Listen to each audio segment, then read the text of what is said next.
Hello, my friends with homes. Thank you so much for coming back to hang out with me and come home. Come home with Jennah all day, every day, right? So today we're going to be helping my sellers. This is what we're going to cover. What we're going to talk about in our first meeting, because remember, you are going to interview more than one realtor, okay? So you should have more than one listing appointment. So we're going to talk about that. We're going to go over all the docs that you have to get, and then we're going to go over how to prep your home for showing, for video, and for pictures. So these are all super important. I do not want you to miss even 1 second of today, especially if you plan on selling.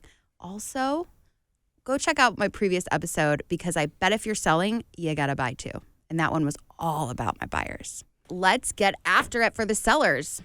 So the first thing you are going to do is interview more than one listing agent. What is the difference between a listing agent and a buyer's agent? I do both. Some agents have specialties, so they will choose to only work with buyers or only work with sellers. If you're asking me for my opinion anymore, because it's my show, you are going to want somebody that does both. And here's why. They are going to help market your home to buyers. They also could bring you a buyer, which is very cool. It's called intermediary. And they are going to know what a buyer is looking for in your area. And they're also going to make sure that you as a seller get terms that are favorable to you. Because there's so much more that comes with listing your house than just throwing it on the MLS or, sticking a FSBO sign in there. I'm looking at you. I know you thought about it. Don't do it. You'll make on average about 26% less if you try to sell your home without an agent. That is a lot of money. A lot. Like a lot. So you're going to interview more than one realtor. So they're going to come over. They're going to check out your house. Okay. So you call me. We set up a listing appointment. I'm going to ask you a few questions before we even meet in person about your home because I want to come prepared with numbers. We base our choices on data. We do not pick a sales price based on how much you loved this home. No. This is a science which requires data, okay? So I'm going to run all those numbers for you, but I'm going to ask you some questions first. So I'm going to say, all right, I sell a lot of houses in this neighborhood. Typically, these houses are about 10 years old. Is there anything I need to know as far as maintenance that has been deferred, which is a fancy way of saying maybe you didn't care for your home like you plan to care for your next one?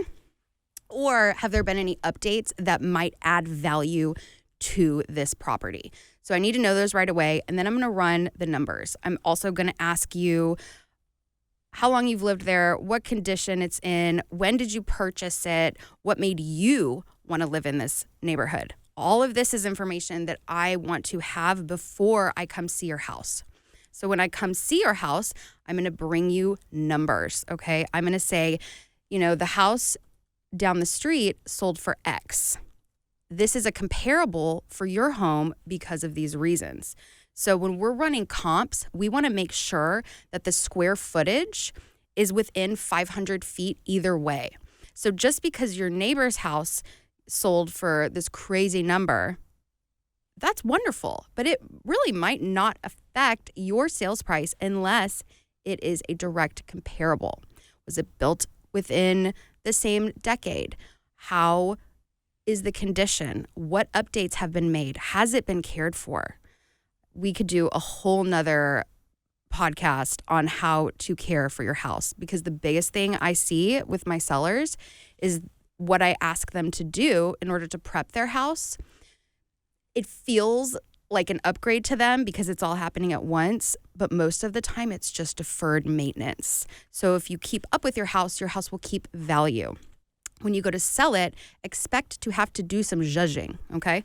So meeting at your house, I'm going to walk through your house. I'm going to also walk the exterior of your house. I'm going to look at your foundation. I'm going to look at your grass. I'm going to look to see if you have any crazy weird cracks that maybe we need to be aware of. And then we're going to go in your house and we're going to talk numbers. And my numbers might change a little bit based on what I see, but I will leave you with the numbers that I ran. And that is when we will choose a sales price for your house, because this is also in the contract. So just like you signed a buyer rep agreement with me when I helped you purchase your house, you are going to sign a listing agreement with me when you go to sell your house. Then I'm going to walk you through all the paperwork that you have to gather. I know, it's a drag. But remember when you bought your house and I said, hey, save this survey. It is worth about $500. You will be so happy that you saved that survey because it's one of the things you need to fill out. You're also going to have a T47 notarized. I know, it's a mouthful, but it's really easy. It's one piece of paper, and it essentially says that you haven't changed anything drastically to the property since purchasing it, and you need that notarized. It's the only thing you need to have notarized. Now, if you have, say, built on or added a pool or put a shed that has a foundation in, you're going to need a new survey. So we'll deal with that too. But if you haven't changed anything, we're going to have your survey, and we're going to have that T47 signed so that nobody has to purchase a new survey. The next thing that you are going to need to fill out for me is a seller's disclosure notice. This is vital, okay? A lot of people blow this off. Please don't. You have to disclose things. If you had a leak and had it repaired, disclose it. Disclose, disclose, disclose.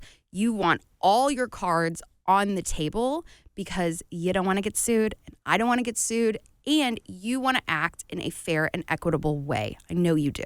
You're good people. So you're going to fill out that seller's disclosure. Then we're going to run through your house again, and I am going to help you declutter, okay? Now, a good rule of thumb for decluttering is anything that is smaller than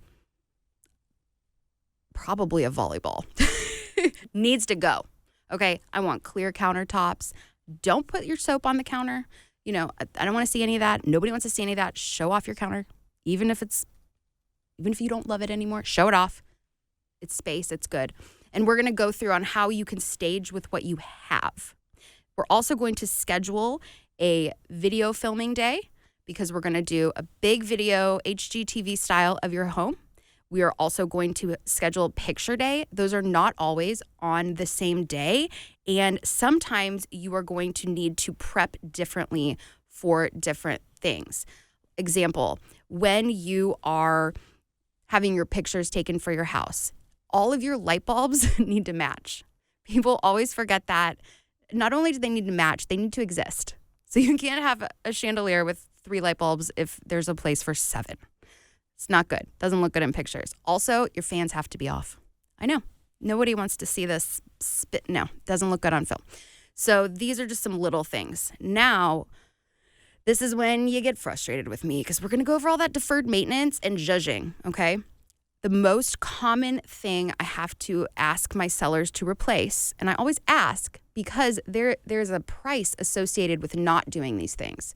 Now, that is your choice. If I tell you, look, you got to replace these carpets, you don't have to, but you are not going to get market value.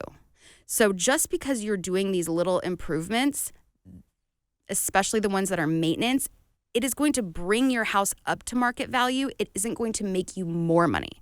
Now, if you call me to do a listing appointment and you've scheduled a full bathroom reno for tomorrow, that's good. But that will make you more money. But I can't promise 100% return on that investment. So I don't want you to do the big stuff. I want you to do the little things. Everything has to be repainted, especially if you have builder grade flat paint and a pulse, because you probably have fingerprints somewhere. It has to be cleaned, okay? The next thing we talk about is we've already removed the clutter. Everything's gone. And then we go through, okay, you're painting. Please don't pick some crazy bright color. Neutral. We want to go neutral. You don't need to spend the most on the paint or the carpet. Neutral. We're going to have your windows washed inside and out. And if we find pop seals, I will suggest that you repair those, because windows are a big ticket item and we want to do as much as we can to make your home shine and look very attractive to your buyer. So these are just little things that you might not think of that we really want to pay close attention to, especially when we're filming or when we're having pictures taken. It's just really important. The next thing we're going to discuss is MLS. Okay, we've all heard it. What if I just throw my house on Zillow? No. Don't do that. I mean, you can do that, but why? You want your house on the MLS. That is an agreement by going on the MLS that I have and my brokerage has with all of the other brokerages in the area, okay? So it's really important, and it means we're sharing information and data. You want eyes on your property, okay? So that's why you want this house on the MLS. There are a few circumstances when people don't want their house on the MLS. We need to be very thoughtful if that is the route you want to take, because it will close down the eyes. Now, I've had clients who maybe are in the public eye and they don't really necessarily want to advertise that they are moving and that they currently live at this location. That would be one reason where I might consider walking through what it would look like to not be on the MLS. But you really want to be on the MLS. It's the best way to get your house in front of the most realtors out there, and they're going to bring your buyer.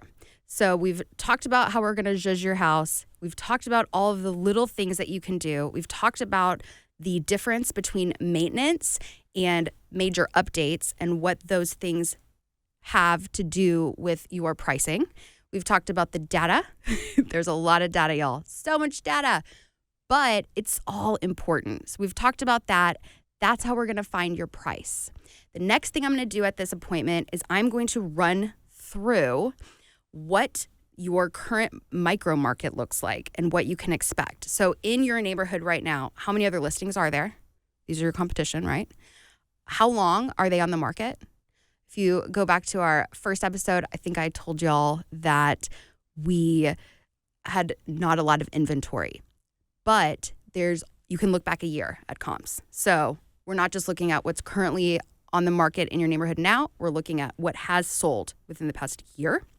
And we are going to pick a price based on that. And then we are going to expect that you will have an offer within X amount of time based on the average time that other homes that are comparable to yours have sold in. So that way you can adjust your expectations. And remember, this is all at the very first meeting for my sellers. And I understand that you might be thinking, well, in the state of Texas, Jennah, can't I just sell my own house? Can't I just put a sign in the yard and just throw it onto Zillow or somewhere? I don't know where, but somewhere. You can. You absolutely can do that. It is absolutely legal. But I would caution you against it sheerly for financial purposes. The average for sale by owner home, if they even sell, because I get a lot of calls from people who have tried and not been successful, even in this market, okay? The average for sale by owner home is going to net 26% less than if you use an agent, okay? So the number one reason to use an agent to sell your home is because you want the most money. And I get the biggest pushback is the 6%. I understand that feels like a lot of money, and it is a lot of money. And I also understand that if you're looking at it just in terms of what you have to pay out, but not in terms of value, it still doesn't make sense to not use an agent because you will make so much less money statistically. So let's also talk about where that 6% goes. So in my listing agreement that we go through, there's a little chunk, and everyone always looks at it and they get a little nervous because it says 3% will go to me and 3% will go to your buyer's agent, okay? In Texas, most things are negotiable. Occasionally, I will give my sellers a break. I always caution them to not give the buyer's agent any less than 3%. will you allow intermediary? And you do want to allow intermediary, especially if you're working with me, because my brokerage is very large and it has a lot of top agents. And of course we want to work together. I mean, that's part of the reason you're going to hire me as your listing agent, is because of my relationships and connections. So that is just my quick little PSA on, please be educated. And please, if you want to make the most money, use an agent. If not, that's fine too. So let's talk about how that 6% gets divvied up. Okay, so you're looking at the contract. You see I get 3%. You see the buyer's agent gets 3%. You're understanding why that is. But I want to talk a little bit about what comes out of that is bringing you value. So for one of my typical listings, I spend around $5,000 on marketing alone. Okay, so that is where the biggest chunk is going to. Okay, it's going to go to your marketing, because when you are hiring a listing agent, you aren't just hiring somebody to put your home on the MLS, which is the multiple listing service. It is the realtor's version of, I don't know, like a phone book. What's a good example? Google. Google. It is. It's a Google your house. Perfect. Thank you, producer Riley. So the MLS is like the realtor's Google. You only have access if you have a TREC license. TREC is the department in Texas that makes sure I am educated. They give me my realtor's license. They also have a ton of other licenses. It's the Texas Real Estate Commission is what TREC stands for. They're very important. So there's a lot of things that are going to come out of that 6%. Marketing, huge. MLS fees. I pay those every single month, okay, to get MLS access. It's going to help cover part of that. It's going to cover your sign. It's going to cover all of the little things that I'm going to do to make sure that your house sells. And my favorite one, what it is going to get you, is, Riley, have you ever walked in to a home and just noticed the scent? Absolutely. Yeah. Okay. So in every listing I have, we are putting these really nifty little scent adventure boxes in. They're air purifiers. But I don't want anybody walking in to your home when they're looking at it and it smells like ick. I'm telling you, oh my gosh. I was at a showing maybe 2 weeks ago, and in this crazy market, such limited inventory, this house had been on the market for a month and a half. That is unheard of right now. And boy, did we find out why. The minute I opened that door, I think my client vomited in their mouth. Like, it was awful. I'm going to make sure that doesn't happen to you when you call me to sell your house. And part of that 3% is going to go towards those magical little machines that ensure that will not happen. So these are just some quick examples, because anytime I make any type of financial investment, I want to know what I'm getting. What kind of value am I getting for my investment? And this is a good investment. Not only will you make more, it'll sell faster, and the terms will be much, much better. Okay, so now that you've decided and are excited about hiring me to sell your house, what's next? Here's what we're going to do. We are going to have a listing appointment, and we are going to go over all of the data, okay? So the data, what data, Jennah? What are you even talking about? I want to know your neighborhood like the back of my hand. I want to know what has sold, when it sold, how long it took to sell, if it's a direct comp for yours, if it's just near it, but it's not a real comparable. That happens all the time. And a ton of sellers will come to me and say, oh my gosh, Jennah, my neighbor just sold for X amount. We have to sell too. We're going to get it. And then I have to look at the data and look at my new seller and tell them, no, that's not going to happen. And here's why. And here's what we could do to make that happen. But this is not a direct comp, even though it was your neighbor, Bill. I'm sorry. So we're going to go over the contract. We're going to go over the prep work. We're going to go over what I need from you as a seller. And then we're going to go over what you need as terms. So when do you want to move out? What are your fees going to be? So yes, the biggest chunk we talked about is most likely that 6% that goes to both agents. But title, you got to pay title. What does title cost? What does it cost to get an HOA doc? We're going to go over all of these things, and they are going to come to you on a very neat little sheet, and it is called a net sheet. So I am going to ask you what you owe on your mortgage. I'm going to tell you what we're going to list at, price-wise, or I'm going to make a suggestion, and you are hopefully going to agree with me. But if not, you're the boss, and you need to remember that through this entire transaction. You are the boss. You are in control. You have the power. My job is to assist you in making the best possible choices in your best interest. But you do not have to listen to me if you don't want to. You should, but you need to know that you don't have to, okay? The next quick run through I want to share is that you have to show your house.